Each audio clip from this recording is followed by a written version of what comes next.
Using phonological awareness levels to inform reading instruction.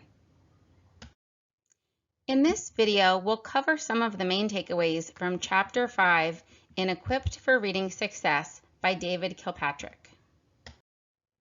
The objectives of this video are first to identify different types of instructional reading approaches, and then we'll examine how to use the past assessment to decide which type of reading instruction would most likely be appropriate for students.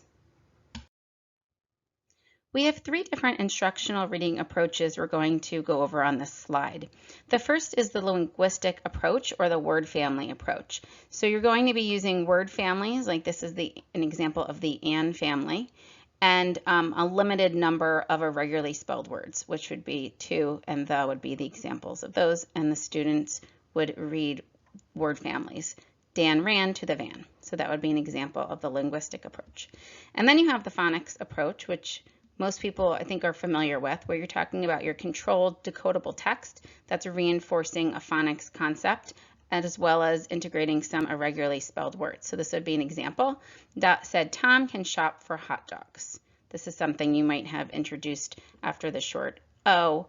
Maybe you're introducing the SH digraph. So that's an example of a sentence that you might find in a text that's the phonics approach. And then you have your uncontrolled text, and these are your leveled readers. You have a variety of phonics patterns, and you're going to also have some prefixes and suffixes, all different kinds of patterns thrown in there. A large group of children gathered on the playground. So that would be an example of a sentence you might see in an uncontrolled text. On this slide, we're going to be looking at a chart that you can find on page 48 from Equipped for Reading Success.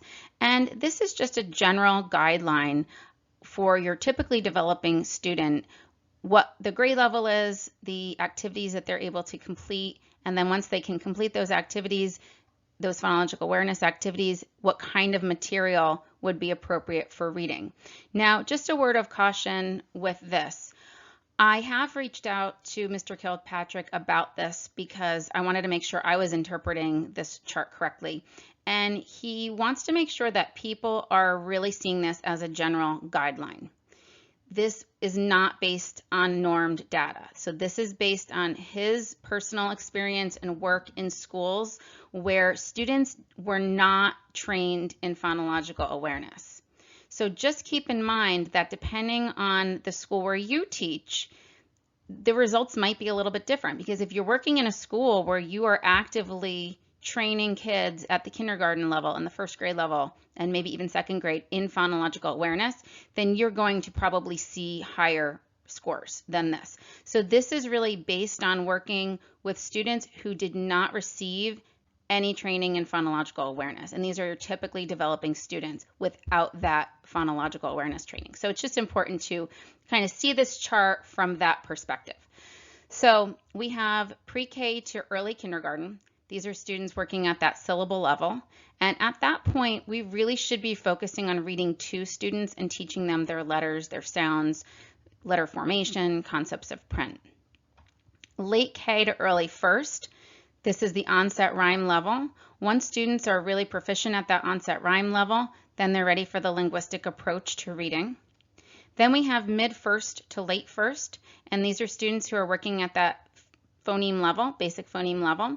And for these students, we're focusing on a phonics approach, and we really are spending most of first grade teaching students phonics, like really exposing them to the code and giving them that decodable controlled text. And then we have late first all the way up through early third for some.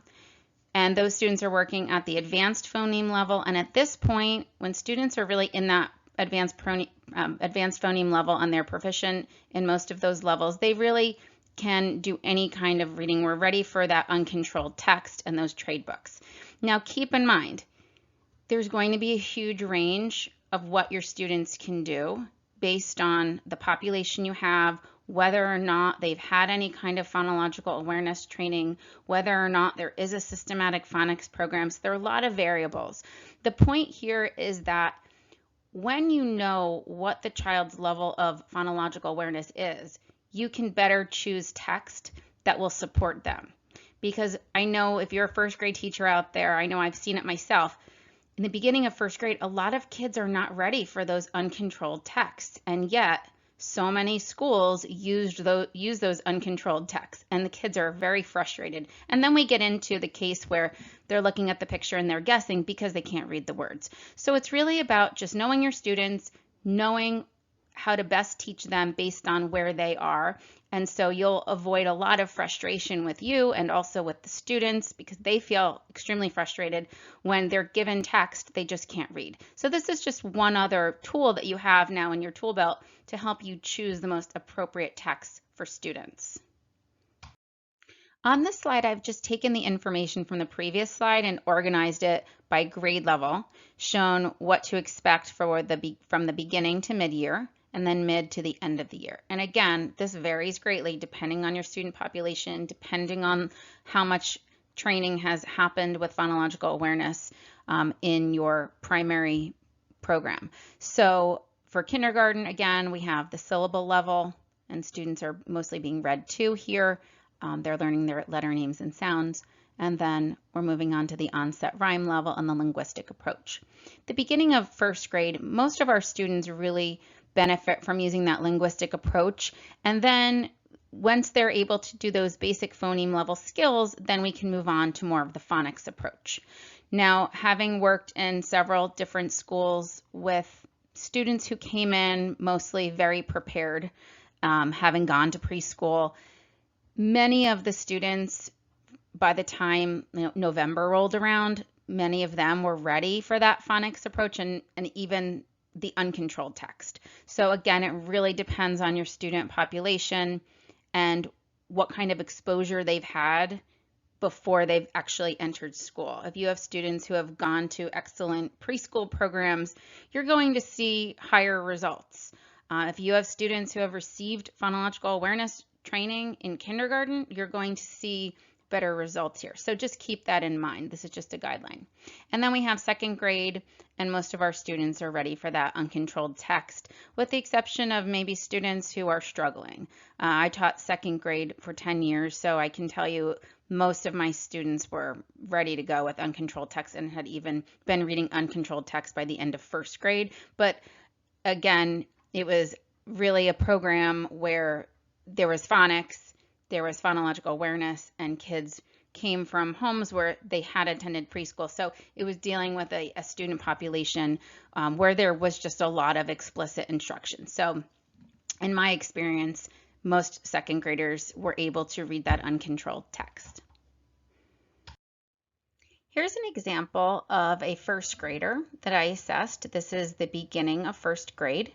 And you can see that the student was unable to successfully complete the syllable level here.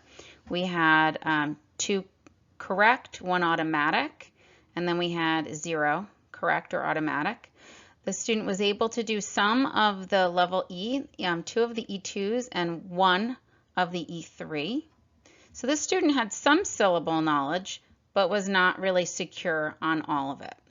And then we had the onset rhyme. The student was not able to complete any of those skills.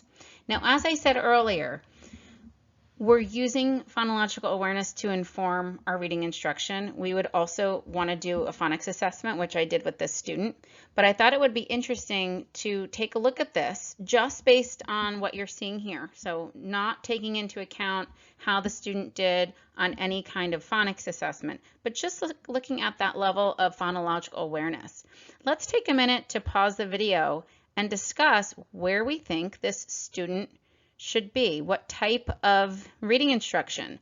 Do you think this is a student, based on this, that is likely to be really a student that still needs to learn letters and sounds? Or do you think this is a student that's probably ready for the linguistic approach or the phonics approach or reading uncontrolled text? So let's pause and discuss. Now this is a second grader, again, the beginning of the school year, and you can see the scores are kind of interesting. There isn't really one place where the student has difficulty and stops. You can see there's sort of spotty gaps here. So we have at the syllable level, 8 out of 12, and then 6 out of 12. So we can see the student is not completely solid, although that E3 is one that hangs up quite a few kids. And then we have the onset rhyme levels. We have 8 out of 10, and then 6 out of 10 were automatic. And then this was interesting. The level H, so the student was not able to do any deletion, but was able to do all of the substitutions and automatically. So that was really interesting when I saw that. So we have 3 out of 5 here, 3 out of 5 correct, 3 out of 5 automatic. And then we have our level I. The student was able to really only do a few. So we have 5 out of 10 and we have 4 out of 10. The student was able to do 1 for level J, but then was not able to do any others. So then we had to stop. So let's take a look at this and determine, just based on this, not knowing anything about the student's level of understanding with phonics, just based on this, where do you think would maybe be a good place to start with this student? For more information about online training and materials, visit learn.readintervention.com.